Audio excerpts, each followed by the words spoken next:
सभी विद्यार्थियों का हार्दिक स्वागत, हार्दिक अभिनंदन। प्रिय विद्यार्थियों, राजस्थान शिक्षा बोर्ड के अंतर्गत आपके दूसरा मासिक परख यानी सेकंड टेस्ट है वो आ गया है और अब शीघ्र ही आपका सेकंड टेस्ट होने वाला है। तो उसके लिए आपको कौन कौन से प्रश्न याद करने हैं, अपन ने यहाँ तक जो पाठ पढ़े हैं उन्हीं पाठों के आधार पर आपका दूसरा टेस्ट का आयोजन किया गया है।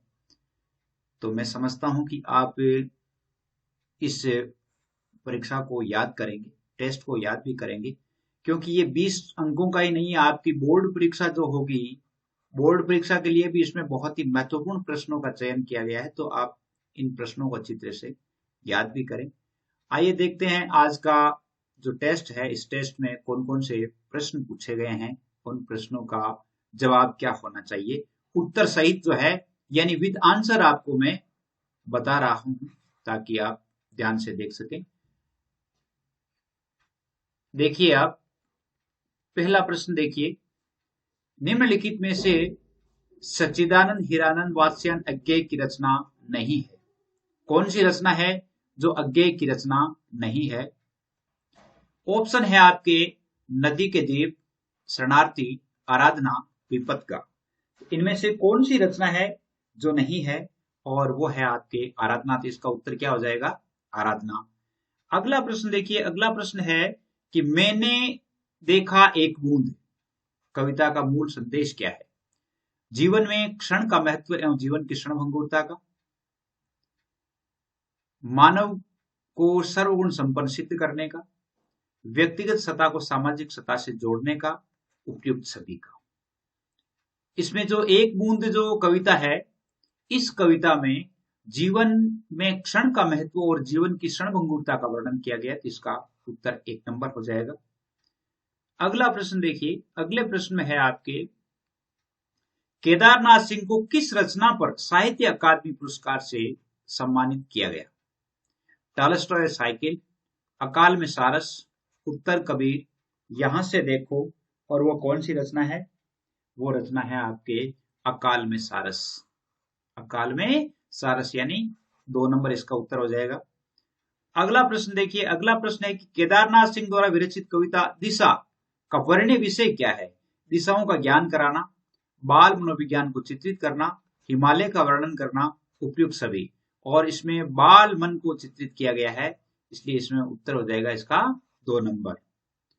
अगला प्रश्न देखिए, अगला प्रश्न है कि सही सांझ में बनारस में घुसने पर बनारस की कौन सी विशेषता का पता चलता है? और वो प्रश्न है पूरे शहर में शंख ध्वनि गूंज रही है, आधा शहर मंदिरों में पूजा कर रहा है, लोग शव गंगा की ओर ले जा रहे हैं। बनारस में आप बनारस कविता में जब आप देखेंगे तो ये सारी जो विशेषताएं हैं वो परिलक्षित होती है। तो इसलिए उपयुक्त सभी इसका उत्तर हो जाएगा। अगला प्रश्न देखिए, अगला प्रश्न है कि बनारस शहर की जीभ किरकिराने लगती है क्यों? बनारस शहर में धूल फैल जाने के कारण, पूजा पाठ में उड़ने वाले धुएं के कारण, लोगों की आवाजाही के कारण, उपयुक्त सभी स्थितियों के कारण। इसमें 1 नंबर सही है, बनारस शहर में धूल फैल जाने के कारण।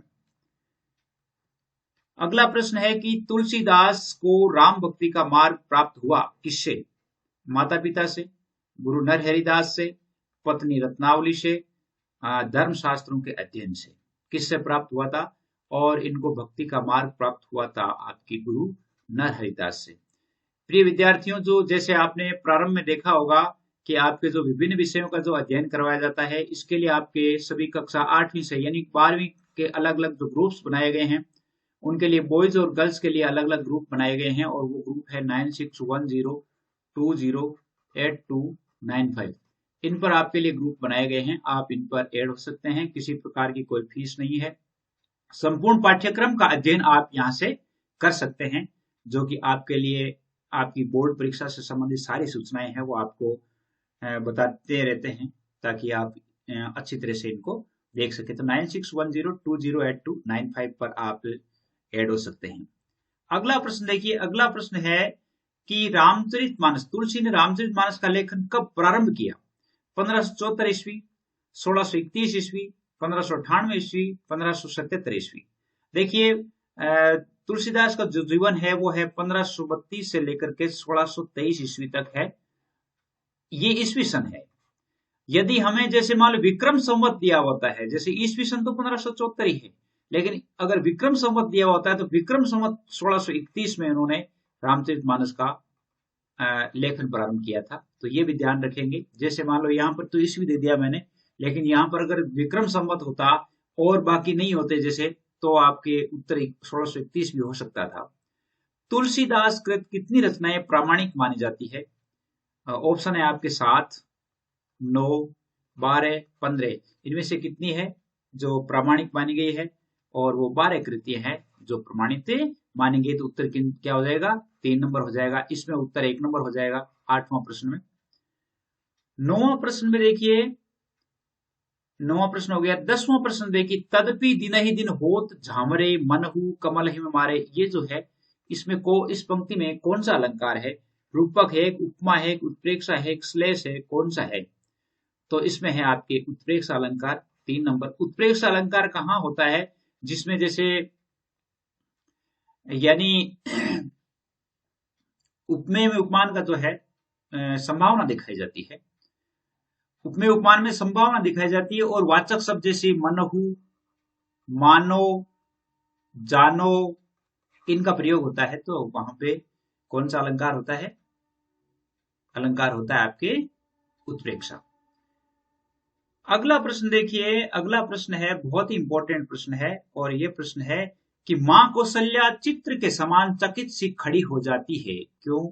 श्री राम के बाल धनुष को देखकर, श्री राम की सुंदर जूतियां देखकर, श्री राम वनगमन का स्मरण हो जाने पर, श्री राम को राजा दशरथ के बुलाने पर। इनमें से कौन सी बात है जिसके कारण उसे ऐसा करना पड़ जाता है? और वो है श्री राम का वनगमन याद आ जाने पर। यानी जननी निरखती बाण धनुया, यानी वो बाण देखती है और उन्हें बहुत अच्छा लगता है, लेकिन जो ही उसे स्मरण आता है कि उनका पुत्र श्री राम है वो वनवास में चला गया है या वन में चला गया है, तब वह एकदम मूर्तिवत हो जाती है, जड़ हो जाती है। तो यहाँ पे 3 नंबर इसका उत्तर हो जाएगा। अगला देखिए, अगला है निम्नलिखित में से इतिहास दिवाकर की उपाधि से कौन विभूषित है? इनमें से कौन है जो इतिहास दिवाकर की उपाधि से विभूषित है? और वो है चंद्रधर शर्मा गुलेरी। कौन है? ब्रजमोहन व्यास भी नहीं है, भीष्म साहनी भी नहीं है, फणीश्वरनाथ रेणु भी नहीं है। फणीश्वरनाथ रेणु आंचलिक कथाकार या आंचलिक उपन्यासकार के नाम से जरूर जाने जाते हैं, लेकिन चंद्रधर शर्मा गुलेरी है वो इतिहास दिवाकर के नाम से जाने जाते हैं। इनकी उपाधि से इसे विभूषित किया गया है। तो इसका उत्तर हो जाएगा 2 नंबर। अगला प्रश्न देखिए, अगला प्रश्न है कि बालक बच गया पाठ का मूल प्रतिपाद्य क्या है? बालक बच गया में क्या बताया गया है? शिक्षा ग्रहण की सही उम्र, बालक की योग्यता को प्रदर्शित करना, रटने से बालक की बुद्धिमत्ता का विकास, उपयुक्त सभी। इनमें से कौन सा है जो इसका मतलब मूल प्रतिपाद्य है? और वो मूल प्रतिपाद्य है शिक्षा ग्रहण की सही उम्र। लेखक का कहने का अर्थ है, यानी इसका उत्तर 1 नंबर हो जाएगा। सही लेखक का कहने का आशय है कि बालक जो है उसकी शिक्षा ग्रहण करने की उम्र के अनुसार उसे शिक्षा दी जानी चाहिए, नहीं कि रटाना नहीं चाहिए। तो इसमें 1 नंबर इसका उत्तर हो जाएगा। अगला प्रश्न देखिए, अगला प्रश्न है कि लेखक के अनुसार बालक कैसे बच गया? उसमें ना बालक बच गया, कैसे बच गया? 8 वर्ष की अवस्था में सभी प्रश्नों का उत्तर देकर, धर्म के 10 लक्षण सुनाकर, आजीवन लोक सेवा का संकल्प करके, बाल सुलभ भावनाओं को प्रकट करके। यानी जब बालक ने अपनी स्वाभाविक भावनाएं प्रकट की थी, क्या? यानी जब उस महानुभाव ने कहा था कि आपको हम इनाम देंगे, कौन सा इनाम चाहिए? तब उस बालक ने कहा था कि मुझे लड्डू चाहिए। यानी बाल सुलभ भावनाएं है वो उससे प्रकट हुई, इसलिए इसमें 4 नंबर इसका उत्तर हो जाएगा। अगला प्रश्न है इसमें कि प्राचीन काल से प्रतिवर्ष जैनों का बड़ा मेला लगता है। कौशाम्बी में, पसोवा में, प्रयाग में, दिल्ली में, कहां पे लगता है? पाठ के अनुसार पसोवा में लगता है, जो कि इसका उत्तर 2 नंबर हो जाएगा। अगला प्रश्न है कि गवर्नमेंट ऑफ इंडिया पुरातत्व विभाग ने कौशाम्बी में खुदाई किसकी देखरेख में करवाई? ब्रजमोहन व्यास की देखरेख में, मजूमदार की देखरेख में, जॉर्ज थॉमस की देखरेख में, गुलजार मियां की देखरेख में। और वो कराई थी मजूमदार की देखरेख में। इसका उत्तर 2 नंबर हो जाएगा।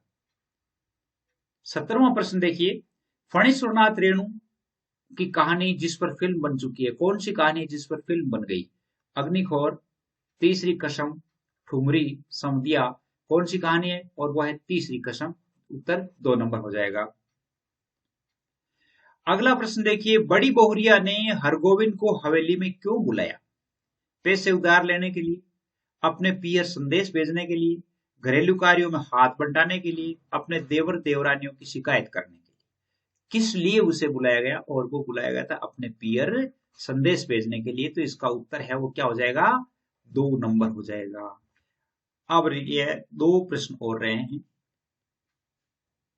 जिनमें से 19वां प्रश्न देखिए, बड़ी बहुरिया का संदेश हरगोविंद क्यों नहीं सुना सका? क्या कारण था? बड़ी बहुरिया के ससुराल पक्ष के भय के कारण, संदेश समय पर नहीं पहुंचाने के कारण, गांव की बदनामी और लक्ष्मी के चले जाने के डर से, उपयुक्त सभी। इनमें से कौन सा सही है? और वह है, उन्होंने सोचा कि अगर हम इस प्रकार यहाँ की ये लक्ष्मी चली जाएगी तो ये गांव बदनाम होगा, गांव की बदनामी होगी, और ये यहाँ से लक्ष्मी चली जाएगी, इसलिए इस डर से, यानी इसका 3 नंबर उत्तर है वो हो जाएगा। अगला प्रश्न है कि विजया कौन थी? यहाँ पर विजया है, ये विजया कौन थी? बंधुवर्मा की बहन, सेल्यूकस की पुत्री, धनकुबेर की पुत्री, पर्णदत्त की पुत्री। और वो विजया थी धनकुबेर की पुत्री, जिसका उत्तर है वो 3 नंबर होगा।